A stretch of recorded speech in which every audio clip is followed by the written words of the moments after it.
अच्छा नहीं सीरियसली केबे बाहा होचन समस्त जानिया पे चेष्टा करिबे समस्त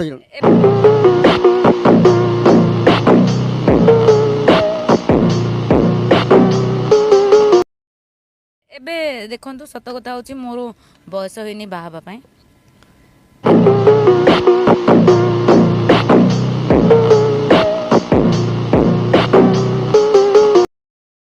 ଏବେ ପାଠ ପଢ଼ା ବି ମୋର ଚାଲିଛି।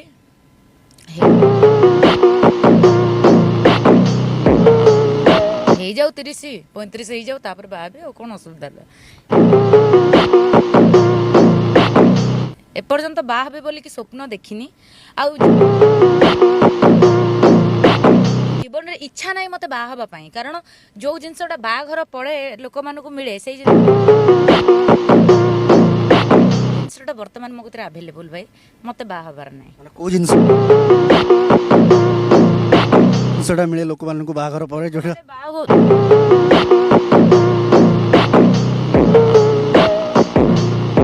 ଘଟୁଛି ମୋ କତିରେ ମୋ ବୟଫ୍ରେଣ୍ଡ ଅଛି ମୋ କତିରେ